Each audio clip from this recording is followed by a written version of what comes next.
Jadi disitulah saya berhenti, terpaksa harus memilih. Kalau saya tetap baca Quran, nggak boleh nyanyi. Saya udah nyanyi di televisi, udah dikontrak di RRI di televisi. Kalau saya nyanyi, nggak boleh ngaji. Angela, the world was made for you and me. All of us ghosts made to see.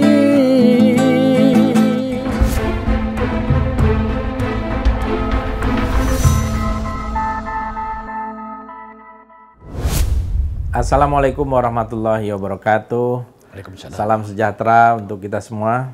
Fadlizon Channel Official nih kedatangan seorang tamu istimewa, Ustadz Tengku Zulkarnain.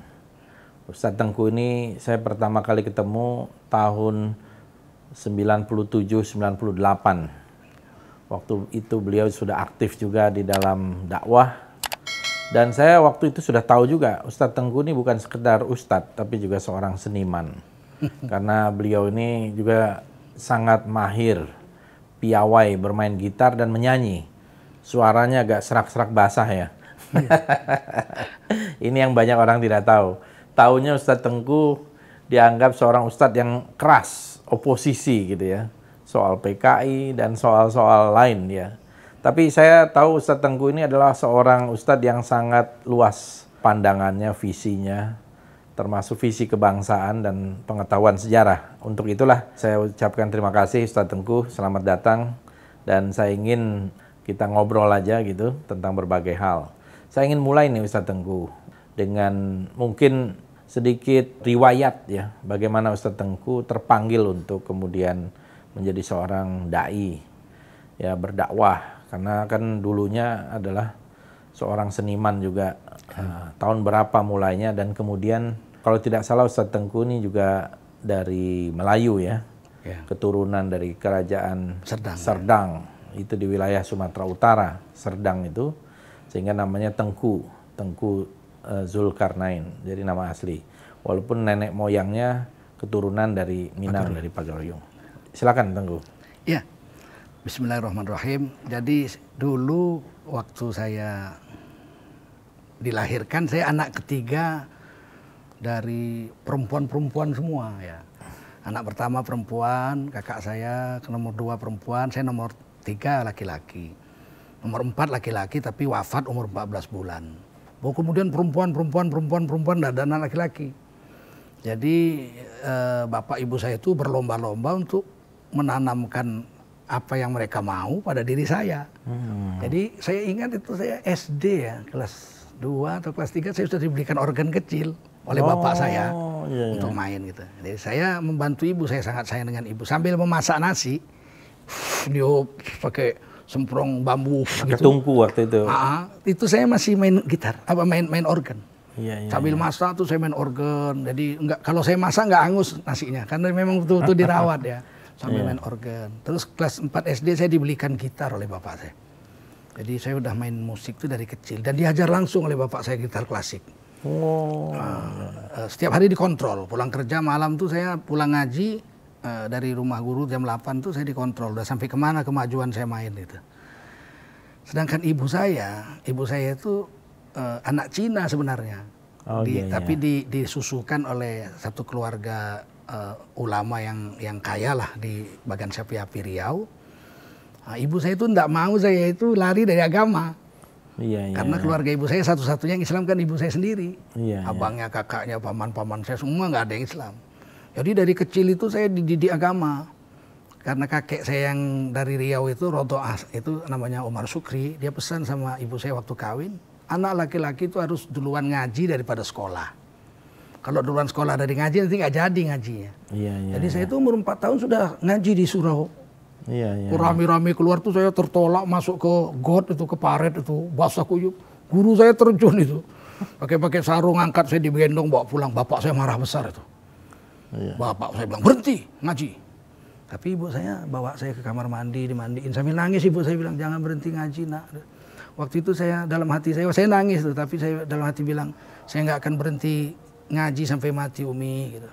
Terus saya ngaji. Jadi satu hari main gitar 4 jam, Tapi ibu saya titip satu hari baca Quran 1 juz. Oh gitu ya. Jadi seimbang ya. Itu memang berpengaruh. Saya setiap hari 1 juz, kemudian ngaji semua guru yang ada tuh di Sumatera Utara tuh saya datangi. Karena dulu di Medan tidak ada pesantren. Pesantren itu adanya di Purba Baru, Mendeling, 300 km dari Medan. Iya. Saya udah kesana juga. Kalau pulang ke Riau, saya bawa bapak saya datang sana dengan saya. Dia bilang, Hotford katanya. Kamu mau ngaji di sini TBC kamu katanya. Rumahnya kan kecil-kecil, panggung, masak sendiri, rumahnya bambu gitu di bawah pohon pisang. Pesantrennya begitu dulu, 2 kali 3 meter, gubuk. Situ kita tidur. Nggak bisa. Jadi saya, kata ibu saya, nggak usah putus asa. Di Sumatera Utara, Medan khususnya banyak ulama-ulama. Yang 20 tahun di Mesir, 20 tahun di Mekah. Kamu datangi. Ngajilah saya. Dulu pakai talaki ya, setiap hari, misalnya Rebu ngaji. Itu rutin. Sama orang-orang tua itu, saya yang paling kecil. Mengaji, pakai kitab, sampai nanti tamat, ganti kitab lain. Itu ukurannya sampai beliau-beliau wafat. Ada yang 12 tahun, ada yang 23 tahun, ada yang 8 tahun. Pokoknya beliau wafat baru berhenti ngaji. Nah, jadi teruslah hidup antara dua sisi lah. Saya sudah juara MTQ tahun 75 itu mewakili Medan ke Provinsi Sumatera Utara dan Aceh. Tahun 75 saya sudah. 75 ya? Ya sudah juara MTQ. Tapi ya main musik terus. Cuman nggak tahu orang kan mainnya di dalam rumah. Nggak di pinggir-pinggir jalan begitu. Instrumen apa aja yang Ustadz organ, gitar. Belakangan saya bisa semua, bisa drum, bisa piano semua ya. Setelah remaja saya banyak bergaul kan. Itu belajar juga atau otodidak? Belajar. Terus mulai baca Quran kemana-mana. Kalau ada Maulid Nabi, Isra Mi'raj itu saya pun baca Quran. Tapi saya belum menyanyi, belum tampil, cuma di rumah aja. Tahun 80, tahun 80 itu ada pemilihan bintang radio, televisi, TV dan RRI. Bintang radio, televisi dan RRI. Selalu ada tuh bintang radio. 1980. Jadi karena ada pengumuman di televisi, saya waktu itu dilarang ngaji. Kata guru kan ini lagi tukar suara remaja. Kalau dipaksa nanti suaranya pecah. Jadi kamu setahun nggak boleh baca Quran pakai lagu. Saat itulah saya pikir, saya ikut aja bintang radio televisi ini. Jadi saya daftar, nggak tahu bapak saya itu, ibu saya nggak tahu. Tiba-tiba saya masuk final, pakai orkestra Maksa Politik kan muncul di televisi itu baru kaget itu. Jadi saya waktu itu Oji Saputra, Median Sihombing, almarhum Andi Arianto dengan ada satu anak remaja namanya Yan Firdaus Bangun, 5 orang kami. Kalau perempuannya itu Neni Sri Wahyuni, Teti Manurung. Tahu. Nah, itu angkatan remajanya 80. Dewasa. Waktu itu juara di nasional tuh Sandro Tobing. Sandro Baru tahun 82 tingkat dewasa. Tahun 82 tingkat dewasa kami lagi tuh ikut lagi. Jadi disitulah saya berhenti, terpaksa harus memilih. Kalau saya tetap baca Quran, nggak boleh nyanyi. Saya udah nyanyi di televisi, udah dikontrak di RRI di televisi. Kalau saya nyanyi, nggak boleh ngaji.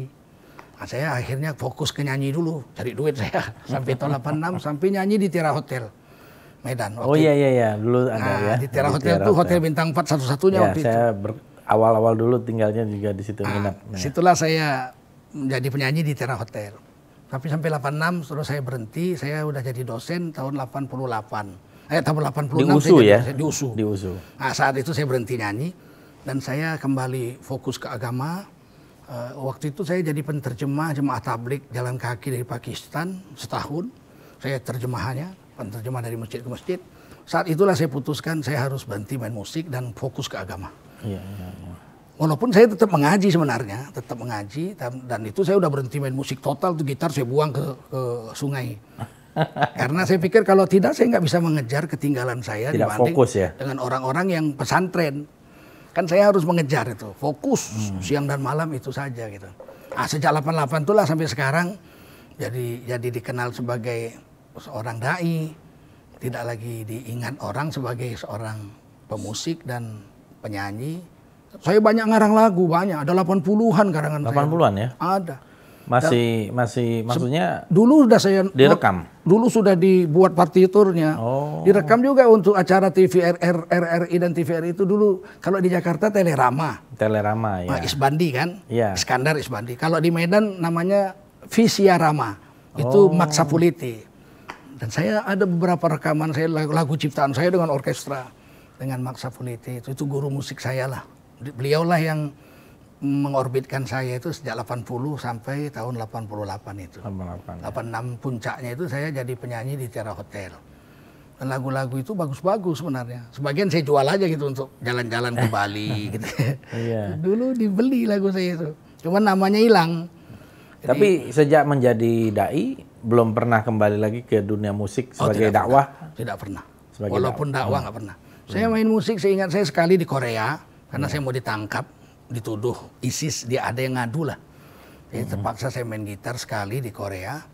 Dan terakhir kali lagi waktu bebek-bebekku itu, saya mendengar kabar sahabat saya itu Vin Isarianto wafat. Kan dia yang nyanyikan lagu bebek-bebekku itu. Jadi saya main itulah 10 menit di channel Tengku Zulkarnain Official. Saya pikir nggak pernah lagi saya main musik. Kalau di Medan sudah dilupakan orang mungkin kalau saya itu pemusik. Tapi Ustadz Tengku ini memang seorang ustadz yang unik gitu. Dan menurut saya ini kan menunjukkan bahwa Islam itu dengan tradisi, dengan budaya itu tidak pernah bertentangan lah intinya. Ya, Nabi tidak membasmi semua budaya. Ya. Nabi sendiri kan orang Arab. Cuman kebudayaan itu disaring. Kalau bertentangan dengan akidah, Nabi buang. Iya. Misalnya anak angkat dapat warisan. Nah, Nabi tukar, anak angkat dapat wasiat, nggak dapat warisan. Iya. Anak angkat itu bin bapak angkatnya, Zaid bin Muhammad. Tapi ditegur Allah diganti jadi kembali menjadi Zaid bin Harithah bapak kandungnya. Zaid bin Harithah. Nah, Ya. kemudian anak angkat tuh tidak boleh dikawini. Mantan istri anak angkat juga dianggap menantu kandung nggak boleh dikawini. Tapi perintah Allah di surah Al-Ahzab kalau Zaid bin Harithah itu sudah menceraikan istrinya, kawini. Menantu lah itu ya, jandanya Zaid itu geger tuh dibully Rasulullah itu zaman itu. Mati-matian itu. Tapi Nabi nggak peduli kalau adat Arab itu bertentangan dengan akidah atau syariah. Nabi pinggirkan. Tapi kalau nggak bertentangan jalan terus. Betul. Nah, jalan terus. Jadi dan ini dipakai oleh pendakwah-pendakwah Nusantara. Ya, Jadi misalnya sunan-sunan di Jawa itu kan dia pakai budaya. budaya. Hanya saja mereka modifikasi. Misalnya wayang. Wayang. Wayang India itu kan pemerannya itu gambar orang asli. Betul-betul asli itu. Kalau Arjuna ganteng sekali. Saya udah lihat itu di India. Bima gagah sekali. Oleh Wali Songo itu ditukar. Ditukar bentuknya tidak lagi bentuk manusia. Karena kan bentuk manusia nanti minta nyawa, hukumnya haram menurut syariat. Dibuat tidak bentuk manusia begitu. Inilah macam ini wayang golek. Ini kan Bima ini. Kan bentuk manusia. Mana ada manusia begini. Sehingga halal. Karena tidak bentuk manusia. Baru dibuat lakon-lakonnya, cerita-ceritanya Jamus Kalimosoto. Itu yang mendakwahkan Islam ya.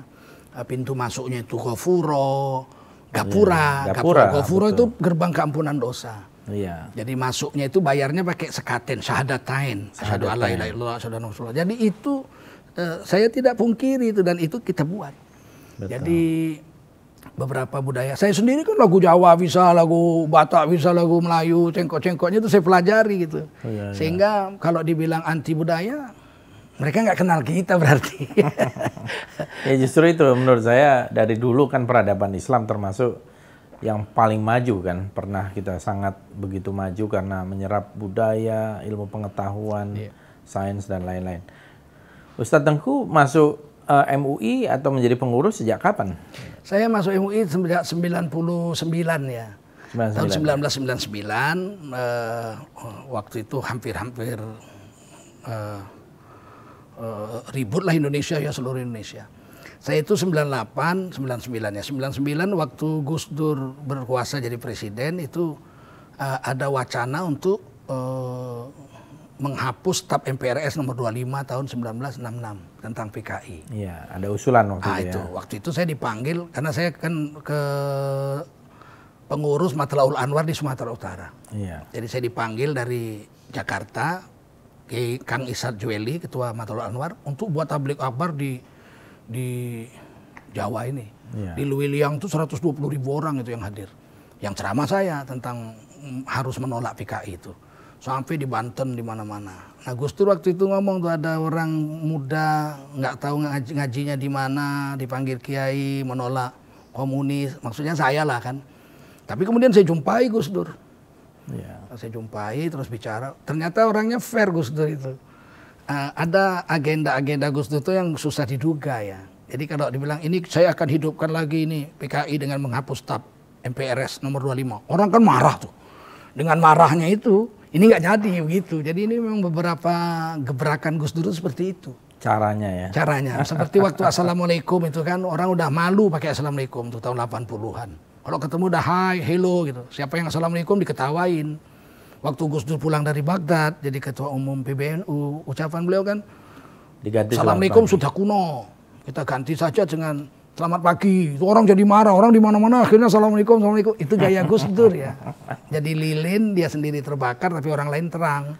Oh, iya. Jadi TAP MPRS nomor 25 itu yang Gus Dur diisukan termasuk orang yang mau menghapus itu. Tapi saya udah tabayun langsung. Iya. Ternyata Gus Dur caranya begitu supaya sikap anti PKI di tengah-tengah masyarakat Islam Indonesia yang sudah mulai kendor itu menjadi rigid kembali gitu. Tapi orang nggak ngerti kadang-kadang Iya, itu. betul. Dan saya kira pada waktu itu adalah upaya-upaya seperti itu ya. Ya ada. Udah, tahun 2003 kan. Apalagi di era reformasi. Tahun 2003 awal, PDIP itu di DPR itu mengusulkan agar TAP MPRS itu dicabut. Yang menentangkan Golkar dengan fraksi TNI waktu itu. Iya, betul. Kalau enggak udah tembus itu. Dia kalah aja kan. Footing di situ kalah dia. Nah disitulah saya masuk MUI direkrut. Dari mulai Forum Ukhuwah Islamiyah, kemudian Komisi Dakwah, pernah di Komisi Fatwa. Kemudian tahun 2010 saya jadi wakil sekjen MUI. Sampai sekarang jadi sudah 10 tahun. 10 tahun ya. Makanya ketika ada isu-isu mengatakan Teguh Zulkarnain itu masuk MUI itu dibiayai cendana untuk menggusur atau untuk menyerang Jokowi. Ini orang nggak ngerti. Iya. Waktu saya jadi MUI Jokowi masih nyerot kayu, ya kan? Belum jadi apa-apa, wali kota juga dia belum. Masih pengusaha lah ya. Nah, jadi apa urusannya saya masuk MUI menyerang Jokowi itu nggak ada urusannya. Tapi ya itulah framing itu namanya kan framing. Tapi nggak apa-apa bagi kita, nggak ada masalah. Iya, ya. Ya, nggak ada urusan kita dengan itu. Gitu.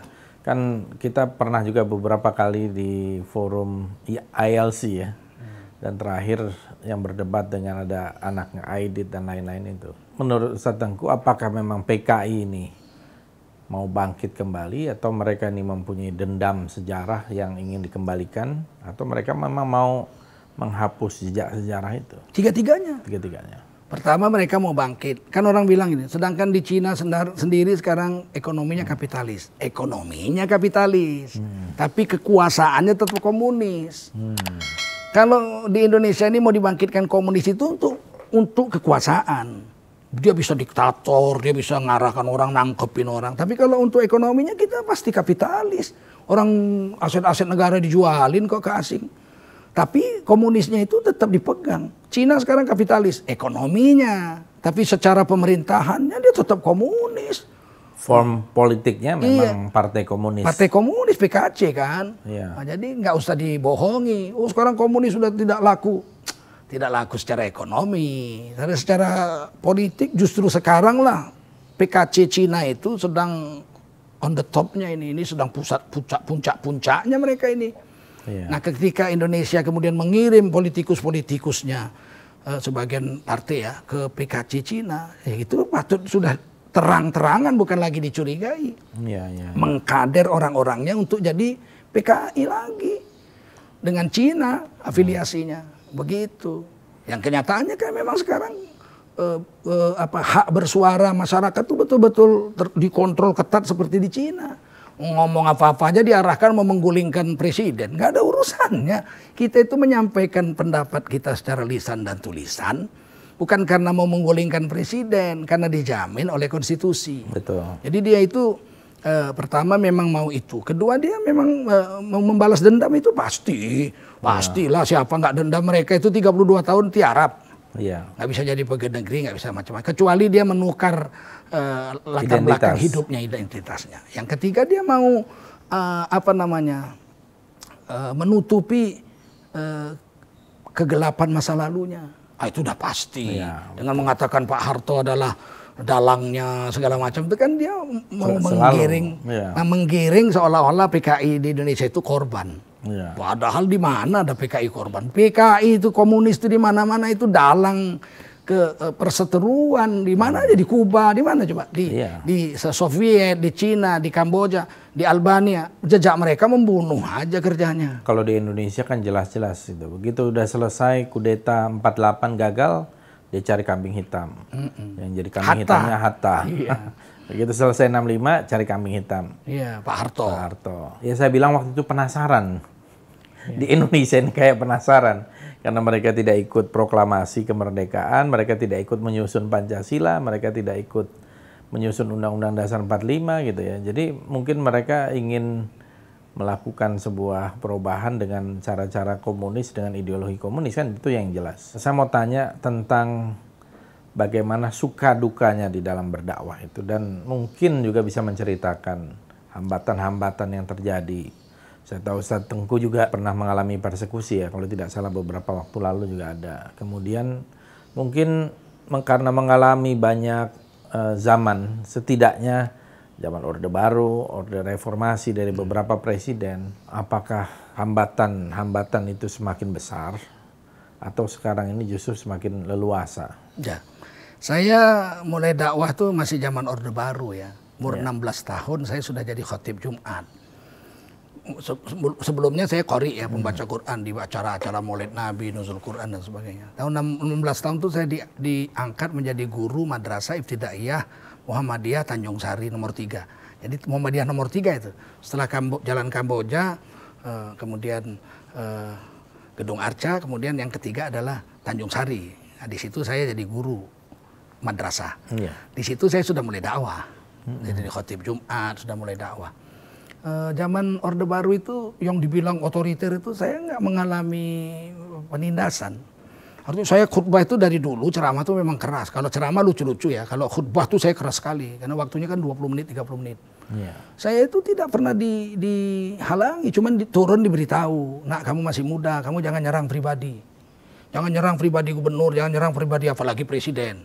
Tapi kalau kamu menyerang kebijaksanaannya yang mengganggu agama. Kamu punya dasar konstitusi. Itu mainkan aja. Dan sampai sekarang kan saya kalau ceramah ada dasar konstitusinya. Kalau zaman Pak Harto aja saya boleh begitu, masa zaman sekarang enggak boleh kan begitu. Dan itu jalan terus. Bahkan saya itu pakai jubah serban ya tahun 90. Waktu itu di Medan orang-orang yang sepuh aja yang berani pakai itu. Istri saya pakai cadar. Itu termasuk yang pertama pakai cadar di Medan itu. Nah, itu orang nggak ada bilang saya ekstrim kok. Saya masuk ke kantor gubernur, khutbah di Masjid Agung Medan, di kantor-kantor dinas itu pakai jubah begini, nggak ada masalah. Berlalunya zaman Pak Harto, zaman Habibie oke, nggak ada masalah, mau gampang. Zaman Habibie justru euforia kebangkitan Islam itu kelihatan sekali. Karena ketua umum ICMI ya. Iya, beliau memang seorang teknokrat, tetapi pemikirannya itu iman dan iptek itu memang dia gabungkan. Tidak mungkin teknologi bisa maju kalau nggak dipegang orang beriman. Dan saya merasakan dalam waktu singkat 2 tahunan, tapi saya merasakan betul di zaman Pak Habibie itu kemerdekaan berbicara. Nggak ada diawas-awasi itu. Nah kemudian Gus Dur sama juga, kita bebas aja. Oh, Gus Dur nggak peduli dengan itu. Betul. Beliau demokratis banget itu. Mau apa aja silakan, mau cerita Ahmadiyah aja nggak dilarang kalau Gus Dur. Nah ketika Ibu Megawati kita ceramah, saya masih ceramah saya udah pindah Jakarta kan 98, 97 udah mulai pindah. 98 tuh saya udah pindah pool. Itu saya jadi direktur utama LV3I tahun 2000 itu kan, 1999-2000. Itu zaman Ibu Mega itu saya ceramah di hampir seluruh kementerian. Kementerian Kesehatan masih Pak Suyuti itu. Sampai Ibu Mega itu kan 2001 mulai. Ya, dari mulai saya pindah Jakarta itu tahun 2000 saya sudah mulai di Garuda rutin tiap bulan. Kementerian Kesehatan masih Pak Suyudi sampai Ibu Endang. Nggak pernah diganti saya. Terus di Telkom, kemudian di PLN, kemudian di Mabes Polri, kemudian di Mabes TNI. 3 kali saya khotib hari raya di Mabes TNI itu. Khotib Jumat di Mabes Polri. Itu nggak ada masalah zaman Ibu Megawati itu saya. Walaupun ya keras juga, nggak berubah saya. Zaman Pak SBY itu saya sangat keras sekali. Itu di Istiqlal itu. Saya khotib Jumat zaman Pak SBY itu masih ada jejak digitalnya tuh. Sangat keras sekali. Tapi nggak pernah ditegur Pak SBY. Lukman Hakim Saifuddin menterinya juga nggak pernah coret ini, nggak pernah saya dicoret. Tapi begitu zaman sekarang itu saya dicoret itu dari Istiqlal. Kebetulan jadwal masih ada, malam itu ada acara 411 terus 212. Malamnya itu kan saya jadi jam 12 malam ditelepon. Besok giliran Pak Tengku ini. Jadi khotib Jumat, tapi kan Istiqlal sudah penuh. Oh, gerakan 212 itu. Kalau Pak Tengku, saya hadir waktu itu. Kalau Pak Tengku khutbah Jumat, memang giliran saya. Mereka besok rusuh, Pak Tengku ditangkap. Alasannya dibakar oleh Pak Tengku waktu khutbah Jumat. Oleh karena itu saya minta, ini yang minta Nazarudin Umar. Kan kita sahabat, Pak Tengku jangan khutbah besok, diganti orang yang tidak terkenal dari kampung diambil. Tapi Jumat depannya Pak Tengku gitu kan. Jumat depannya saya nggak bisa kan, saya ada acara yang lain kan, sudah penuh gitu. Dan sejak itu nama saya hilang dari Istiqlal itu, nggak pernah lagi. Nggak pernah diundang nggak lagi? Nggak pernah lagi, dicoret-coret. Jadi sudah 4 tahun lebih? Iya, itu Nazarudin sejak zaman Ahok ya. Itu Nazarudin yang imam besarnya itu, yang bertanggung jawab tentang pencoretan itu. Kan sahabat atau kawan? Walaupun sahabat, tapi kan dia bisa aja di depan lain, belakang lain kan kita nggak tahu. Yang jelas saya itu dicoret tapi zaman dia. Harus tabayun juga Ya, ya? yang jelas kan zaman dia telepon saya. Nggak perlu tabayun, orang dia telepon saya. Oh iya. Kan dia telepon saya malam-malam itu. Nah, setelah itu hilang. Jadi di BUMN juga dicoret, di Garuda itu ditulisin surat nggak boleh, di KPK. KPK itu saya 17 tahun tuh, setiap bulan diberhentikan. Di KPK? KPK. Oh, 17 tahun juga? saya ngajar di KPK. Dibuang, terus di BUMN, di Garuda, di Telkom, di mana-mana nggak boleh. Saya privat itu kan saya sampai ke Papua, sampai ke Grisberg, saya naik chopper helikopter Rusia itu kan. Iya. Sampai pulang saya. Di sini pun ada perwakilannya gitu. Jadi waktu sudah oke malam bulan puasa itu, tiba-tiba besok malamnya itu mau ceramah, paginya udah dibilang kami diberi surat, Bapak nggak boleh ceramah sini. Nah, siapa yang ngasih surat coba? Terus apa salahnya? Itu yang saya bilang di ELC itu. Iya. Apa salahnya? Kalau memang saya ceramah salah, turun dari panggung tangkep. Tapi melarang saya dan kawan-kawan tampil itu membunuh hak asasi kami. Iya. Ya silakan aja ngomong dong. Kalau salah tangkep. Jangan belum ngomong udah nggak boleh. Ini kan berarti ada sensor, ada stigma dan ada framing. Jadi tidak pernah ada misalnya keterangan apa karena mungkin Ustadz Tengku ini terlalu kritis sama pemerintah. Nggak ada, pokoknya dilarang aja. Bahkan ada beberapa wali kota, beberapa gubernur tuh mengadu sama saya. Ini Pak, Bapak nggak boleh, Ustadz Abdul Somad nggak boleh, Ustadz Abdul Somad termasuk tuh nggak boleh. Ini nggak boleh, ada nama-namanya itu, ada surat resminya itu. Itu yang tidak terjadi sejak zaman Pak Harto sampai zaman SBY, itu tidak pernah terjadi itu. Jadi ini merupakan satu zaman, ini yang harus kita kritisi juga ya. Iya. Satu zaman yang orang berdakwah itu disensor dan bahkan dipilih-pilih. Iya. Jangan-jangan dari situ kemudian ada ide sertifikasi dai. Ya sebenarnya ide sertifikasi itu memang sejak zaman ini ya. Mula-mula kan dilontarkan oleh Menteri Agama Lukman Hakim Saifuddin. Tetapi kemudian kan ditolak oleh seluruh kalangan. Akhirnya dia datang ke MUI menyerahkan bola panas itu ke MUI. MUI waktu itu masih Kiai Ma'ruf Amin ya. Akhirnya kita bersidang memutuskan bahwa sertifikasi dai itu tidak boleh ada. Yang ada dai bersertifikat. Itu yang dilakukan oleh MUI sejak tahun 2000. Iya. Kaderisasi ulama itu. Apa bedanya? Oh, karena kaderisasi. Kaderisasi ulama yang masih muda-muda. Jadi pelatihan. Pelatihan udah tamat 6 bulan dikasih jasa kan, dai bersertifikat gitu. Itu aja yang ada. Nah, waktu itu sepakat nolak, NU, Muhammadiyah semua sepakat nolak. Matlaul Anwar semua nolak. Sekarang ini digulirkan lagi. Ini saya dengar, saya baca kemarin di medsos, Jawa Tengah menerima. Karena katanya dai itu harus diseleksi bacaan Qur'annya. Alah, masyarakat nggak bodoh lah. Iya. Kalau saya ceramah 1000 orang yang dengar, masa nggak ada kiai di situ? Kan dia udah tahu itu bacaan Quran kita, mutu kita, cara kita mengistimbat hukum dalam ceramah itu kan mereka udah bisa nilai. Betul. Dan selama ratusan tahun kan termasuk NU yang menekankan bahwa kiai itu gelar yang dibeli oleh masyarakat, bukan diberikan oleh negara. Betul. Kiai itu bukan diberikan oleh organisasi gelar itu. Itu gelar yang diberikan pengakuan masyarakat. oleh masyarakat. Sama halnya dengan intelektual. Saya itu di Medan kan dipanggil Ustadz. Iya. Di Aceh saya dipanggil Tengku. Tapi Tengku Aceh itu ulama ya, walaupun saya Tengku ya. Tapi Tengku di Aceh itu saya Tengku itu karena keulamaan. Di Sumatera Barat saya dipanggil Buya. Di Riau saya dipanggil Buya Tengku. Dan itu kan masyarakat yang bikin. Masa saya yang nulis. Nah, di Banten saya dipanggil Ajengan karena saya Matlaul Anwar kan pusatnya di Banten. Orang-orang Banten cuma saya panggil Ajengan, Tengku. Jawa mungkin Kiai ya. Nah, di Jawa saya udah pasti dipanggil Kiai kan. Dan dipanggil Kiai itu sejak tahun 98 saya Jawa ini. Saya dulu kan keliling Jawa saya, sampai ke Jawa Tengah, sampai ke Jawa Timur. Mereka lah yang memberi saya gelar kiai. Padahal dulu saya pakai Ustadz Tengku Zulkarnain aja. Ya, itu artinya ada kecenderungan, artinya kekhawatiran ya mungkin kepada dakwah ini. Dan saya kira ini berawal dari satu cara berpikir atau frame berpikir yang stereotyping. Jadi Islamofobia. Dan Islamofobia itu kemudian ya mungkin mereka berusaha untuk mencari orang-orang yang bisa sejalan gitu ya. Ya saya khawatir ini politik sebenarnya.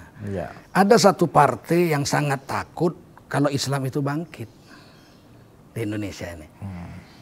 Ada satu partai yang memang tidak bersahabat dengan Islam kan.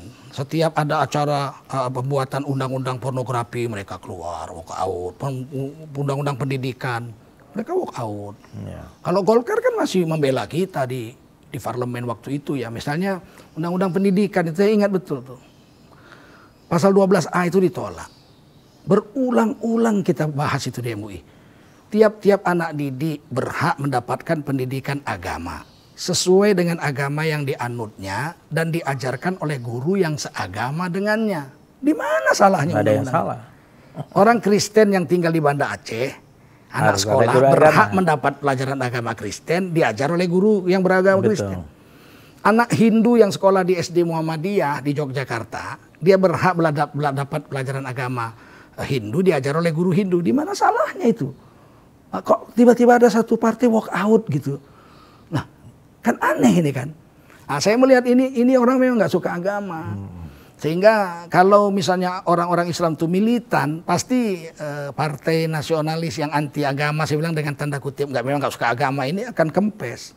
Dan itu pasti mereka akan menghalangi. Target mereka itu udah diomong tuh keceprotan ngomong ya. Di London ngomong keceplosan. Bahwa tahun 2024 tidak boleh ada lagi Islam radikal di Indonesia. Maksudnya dalam pemilu. Loh, emang orang Islam radikal ngikut pemilu kapan? Nah, jadi sebetulnya itu framing. Bahwa orang yang tidak mau menerima paham sekuler itu dianggap Islam radikal dengan tanda kutip. Dan tahun 2024 harus sudah bersih.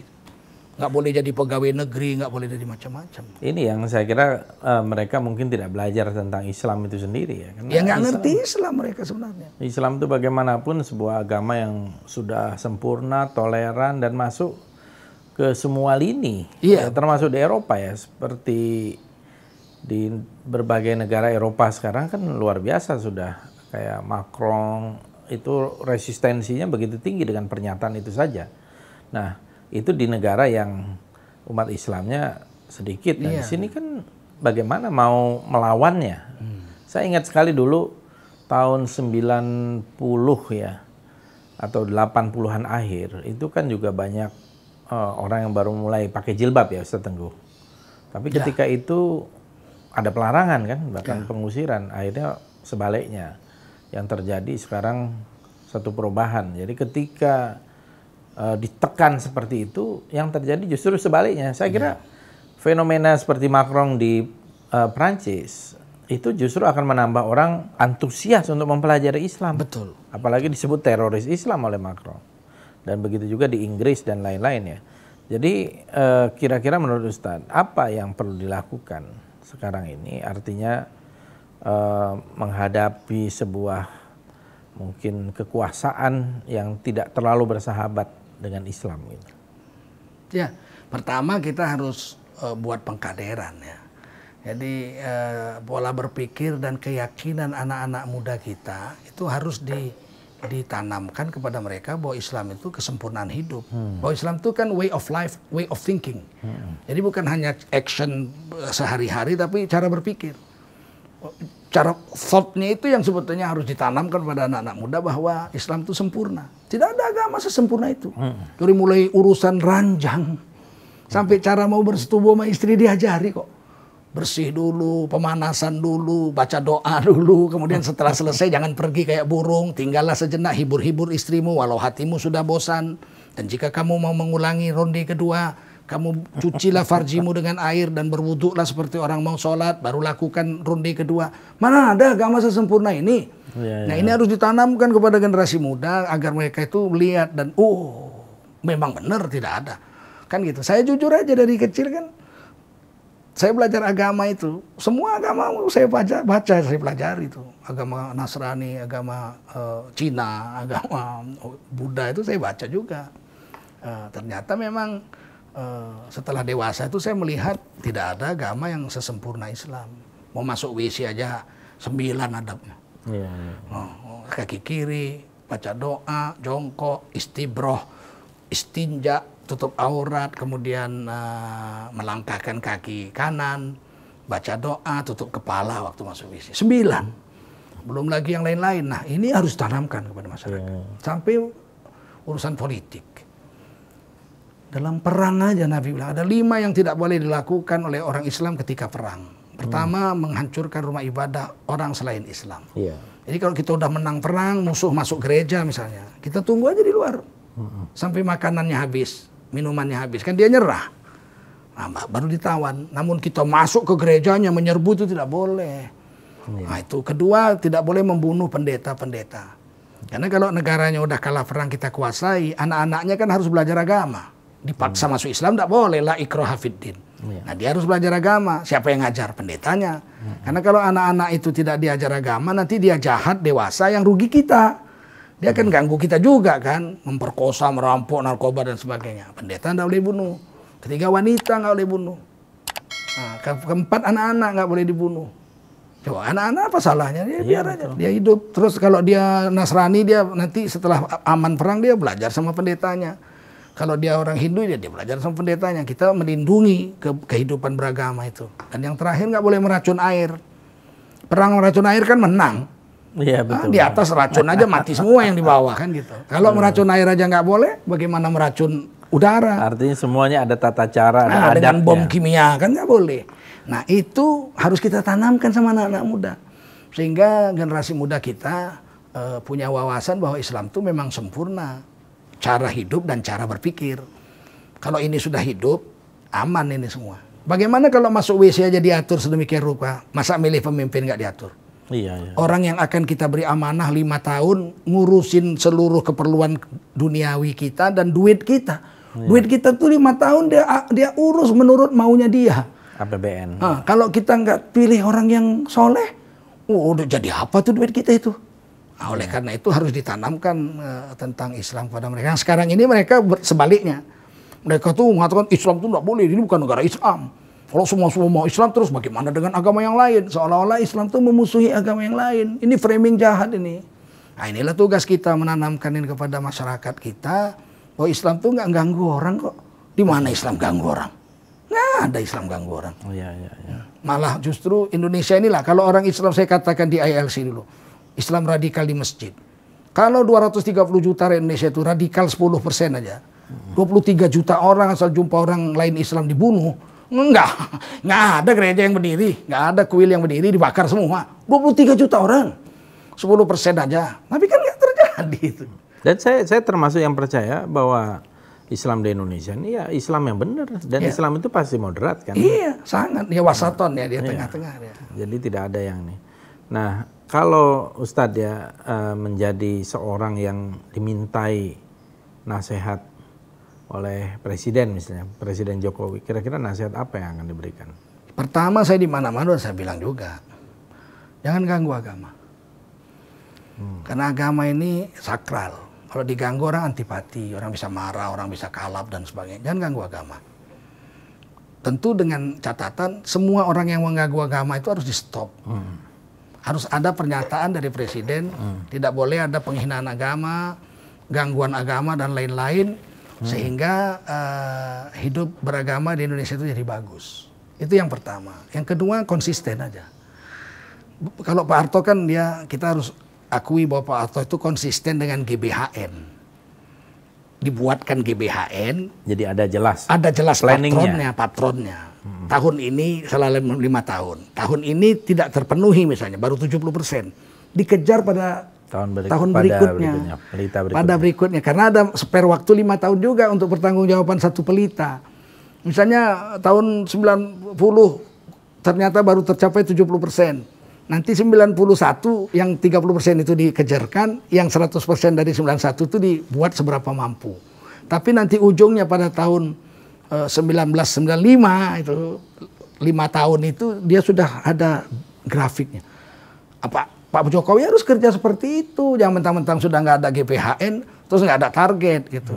Oh target ada, tapi kalau nggak tercapai terus tanggung jawabnya apa pada tahun berikutnya. Nah, itu yang saya mau. Jadi kerjanya itu selain jangan ganggu agama, kalau kerja untuk duniawi kita ini sistematis lah, konsisten gitu.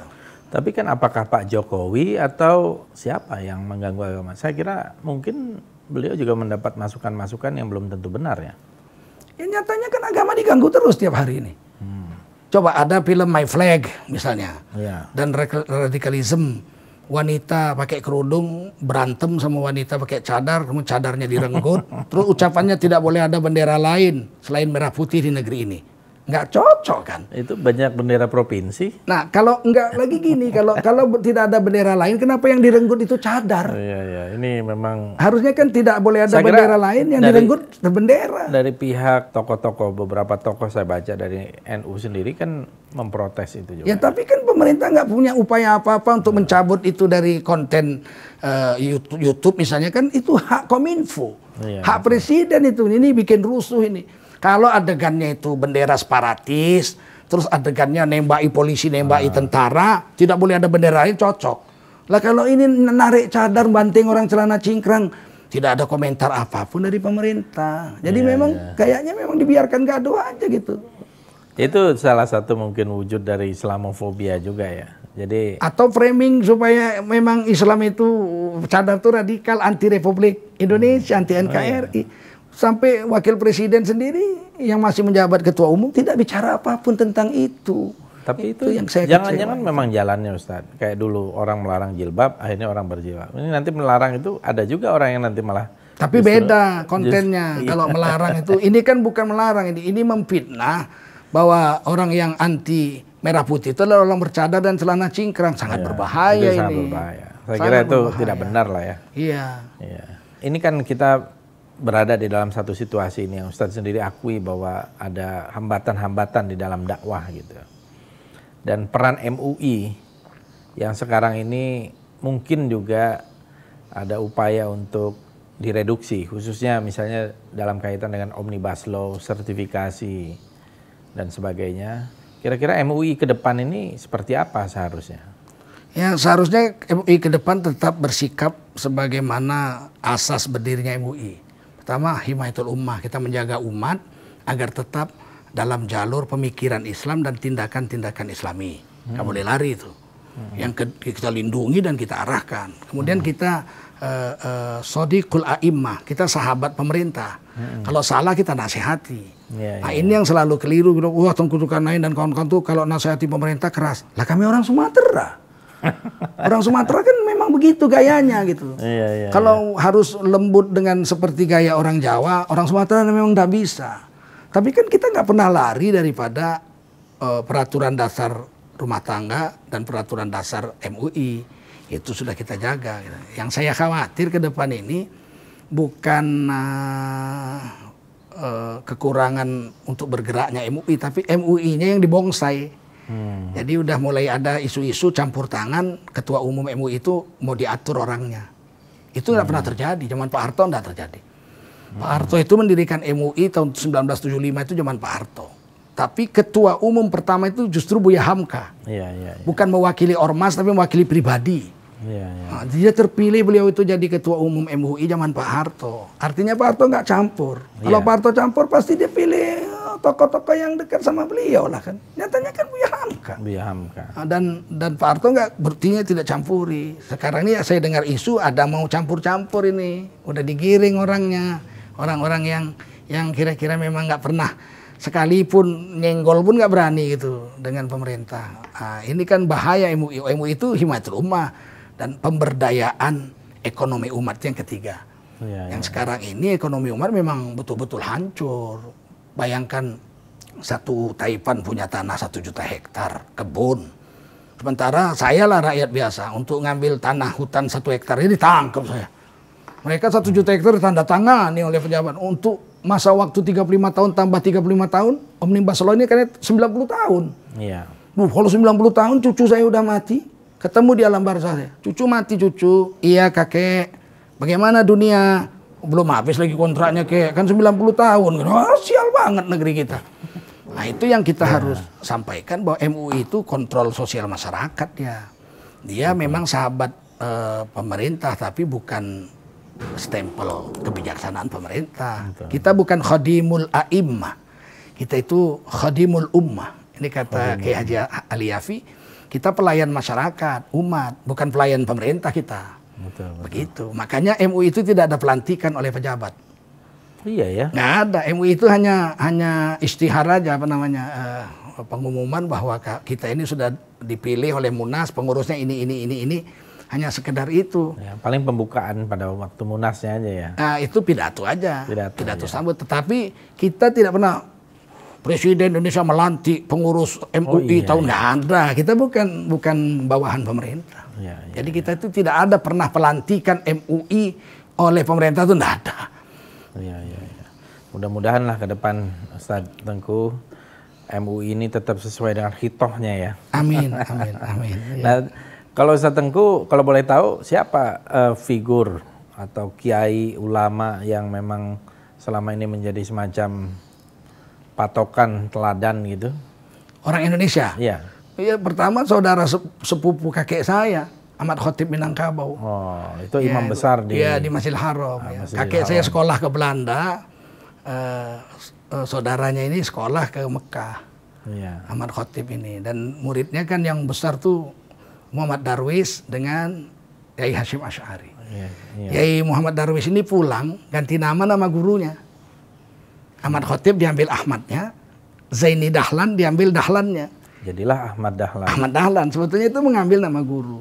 Kalau sosok yang saya kagumi dari orang Indonesia tentu Ahmad Khotib Minangkabau, karena beliau bisa jadi imam dunia, padahal beliau orang Melayu, lidah Nusantara ya. Berarti fasih sekali baca Quran. Nah, dan buku yang, kalau pengarang buku Indonesia itu Syekh Yasin Al-Fadani. Bukunya itu saya baca itu memang nggak percaya kita kalau yang nulis itu orang Indonesia. Saking apanya ya, saking hebatnya bahasa Arab di dalam kitab beliau gitu. Kalau di Indonesia banyak lah, Buya Hamka pasti. Syekh Sirajuddin Abbas itu yang banyak mempengaruhi pemikiran saya. Dulu saya kan tidak berkunut subuh 18 tahun. Nah, kemudian saya membaca kitab-kitab buku-bukunya almarhum Syekh Sirajuddin Abbas, pendiri Perti. Bapak beliau, Qadi Abbas, Tarbiyah, bersama Inyek Canduang ya. Jadi Syekh Sirajuddin Abbas itulah yang saya baca buku-bukunya, 40 masalah agama, keagungan madhab Syafi'i, Itiqad Ahlussunnah wal Jamaah. Setelah saya baca berulang-ulang sampai 12 kali, 15 kali khatam itu. Saya putuskanlah tahun 86 akhir itu saya bermadhab Syafi'i. Saya bermadhab Syafi'i ya, dengan amalan-amalan Syafi'i lah, kunut subuh, istighosah, yasinan dan lain-lain itu. Tapi saya tetap kalau di Masjid Muhammadiyah misalnya, saya tetap jadi imam di kampung saya. Jadi walaupun saya sudah bermadhab Syafi'i, saya jadi imam di Masjid Muhammadiyah depan rumah ibu saya, itu saya masih kunut subuh. Dan mereka mula-mula heran juga gitu. Tapi setelah tanya ada dalilnya ini, mereka oke. Nggak apa-apa, dulu Kiai Haji Ahmad Dahlan juga kunut subuh. Jadi masalah khilafiyah itu saya sudah lewati lama. Tapi bagi saya tokoh Nusantara ini sangat hebat.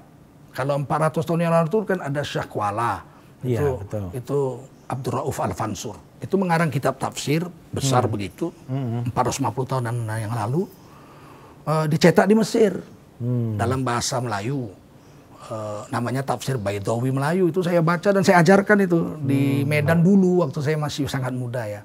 Ada Syekh Ar-Raniri, Hasanji Ali Hasanji Ar-Raniri, itu orang Gujarat. Jadi mufti di kerajaan Aceh 18 tahun. Apanya Nuruddin Ar-Raniri itu ya? Ar-Raniri itu dia. Oh, dia. Nuruddin itu namanya Ali Hasanji Nuruddin Ar-Raniri. Nuruddin itu gelarnya. Pemberi nur pada agama. Namanya Ali Hasanji Ar-Raniri, desa Ranir di Gujarat. 18 tahun jadi mufti di Aceh, mengarang buku Bustanus Salatin, Taman Raja-Raja, dan satu lagi kitab Fiqih Shiratal Mustaqim. Kemudian beliau kembali ke Ranir dan wafat di Ranir di Gujarat. Kuburannya di sana. Makanya disebut Ar-Raniri. Ar-Raniri. Tapi di dalam buku itu beliau jelas Ahlussunnah, Syafi'iyah, betul-betul mazhab Syafi'i. Bab sholat itu dia bilang begini, haram hukumnya berimam dalam sholat berjamaah kepada Samsudin Sumatrani dan Hamzah Fansuri. Nah itu karena berpaham wihdatil wujud. Itu jelas-jelas itu di dalam buku. Jadi saya baca. Terus ada juga orang Indonesia yang terkenal, bukunya dipakai di Thailand sampai ke Kamboja. Namanya Syekh Abu Somad Al-Falimbani. Itu sekitar 250 tahun yang lalu. Beliau ikut perang melawan tentara Siam dan kuburannya di Patani, syahid. Jadi bukunya itu 4 jilid, dibikin jadi 2 jilid besar, itu juga dicetak di Mesir. Saya masih ada kitab-kitab mereka itu masih saya simpan. Banyak juga ya? Banyak ulama Nusantara. Karya-karya ulama Nusantara. Oh banyak, dipakai. Yang mendunia gitu mendunia. Bahkan yang paling fenomenal tuh Imam Nawawi Al-Bantani. Iya betul. Imam Nawawi Al-Bantani, orang Medan bilang Imam Nawawi Al-Bantani, kalau di Jawa dibilang Syekh Nawawi. Itu fenomenal tuh ada di Kamus Munjid. Jadi di dalam Kamus Munjid itu 2 tokoh Indonesia masuk. Soekarno, itu seorang ahli politik dari Indonesia. Di situ yang kedua adalah Imam Nawawi Al-Bantani itu. Ulida fil Jawi, lahir di Jawa, wa tawaffa fi Makkah. Wafat di Makkah. Itu Sultanul Ulama fi zamanihi. Jadi sultan ulama, pemimpin ulama pada zaman beliau. Beliau mengarang kitab tafsir umur 14 tahun. Luar biasa ya. Dikarang di Banten. Dibawa pakai peti pergi ke Jawa, pergi ke Mekah, disimpan. Gurunya heran ini peti apa isinya ini? Satu hari dia lagi ngaji, gurunya buka tuh peti, tafsir itu. Allahu Akbar, 2 jilid tebal. Oleh gurunya udah dibaca itu, kata gurunya, ini saya cetak di Mesir. Itulah buku dicetak di Mesir dalam bahasa Arab, Marah Labid namanya. Jadi orang Indonesia asli belum pernah ke Mekah, mampu mengarang tafsir sekitar hampir 1.500 halaman ya. Itu usia 14 tahun. Kemudian dicetak di Mesir dalam bahasa Arab. Kemudian beliau juga mengarang kitab Syarah Fathul Mu'in. Namanya Nihayatuz Zain dalam bahasa Arab. Jadi kalau kita baca Fathul Mu'in yang disarahkan oleh pengarangnya sendiri dengan yang dikarang oleh Imam Nawawi Al-Bantani itu kelihatan betul itu. Kehebatan Imam Nawawi itu. Jadi ulama Nusantara itu dulu mendunia ya. Nah, sekarang ini ada upaya seolah-olah Nusantara, Imam Nusantara adalah Islam Nusantara. Gak boleh orang luar masuk sini. Kita bukan Islam Arab. Loh, Islam Nusantara ini dulu mengarab. Mengarab dulu. Karangannya bahasa Arab. Iya. Kalau Ustadz belajar bahasa Arabnya di mana? Saya belajar di Medan dulu. Ada guru saya namanya Syekh Azhari, ya, itu tinggal di Martubung di depan pabrik Coca-Cola. Saya belajar dengan beliau. Saya tapi nggak pernah studi di Arab kan? Oh enggak, saya ke Arab setelah besar. Tahun 96 saya setahun tinggal di Mekah. Saya belajar dengan paman guru saya, saudara seperguruan guru saya di Medan, itu namanya Sayyid Muhammad Alawi. Dan kemudian saya ngaji di Mekah itu dengan imam-imam Masjidil Haram itu setiap hari dengan mufti Mekah namanya waktu itu Syekh Al-Khaidar. Jadi beliau Wahabi Salafi. Tapi selama setahun nggak pernah dia bilang itu sesat, nggak pernah. Jadi saya, karena waktu itu cuti hanya boleh setahun ya. Kalau nggak begitu kita nggak bisa mendalami agama dengan baik. Dan selama perjalanan dakwah saya 36 negara, setiap ada ulama besar saya datangi. Kalau di Pakistan guru saya itu Mufti Zainal Abidin, itu hafal 10.000 hadis. Luar biasa ya. Di Bangladesh Syekh Ashraf Ali.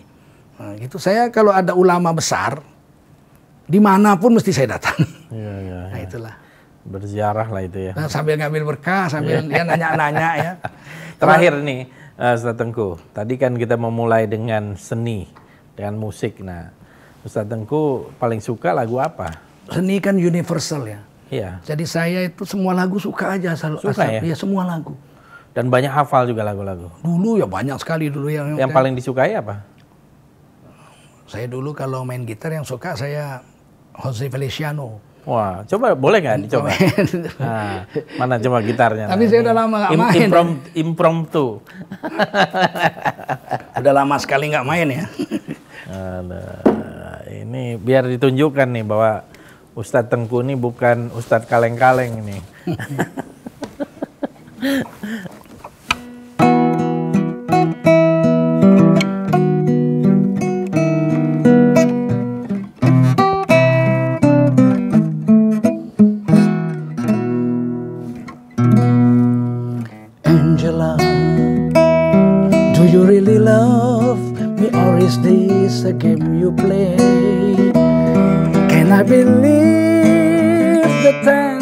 what you say? Or was it my final day with you, Angela? Do you remember that night you told me that you love me so? You hold me tight as if you'll never let me go. Or was it a show, Angela? Angela, the world was made for you and me.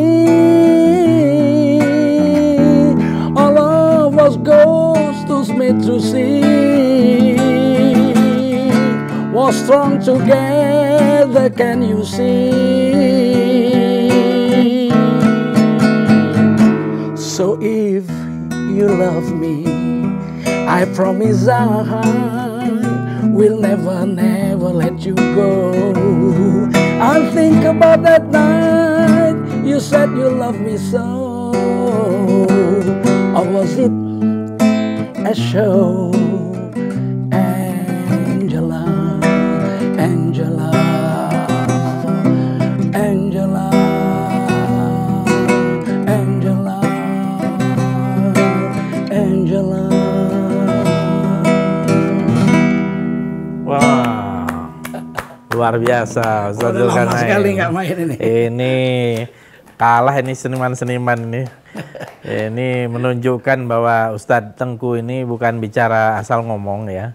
Dan saya senang sekali bahwa Ustadz Tengku bisa kita silaturahim terus dan mudah-mudahan selalu sehat, selalu memberikan pencerahan kepada umat dan juga pada seluruh rakyat Indonesia. Dan terutama juga saya kira bakat seni dan bukan bakat lagi ya, ini sebenarnya prestasi karena sudah lama gitu ya.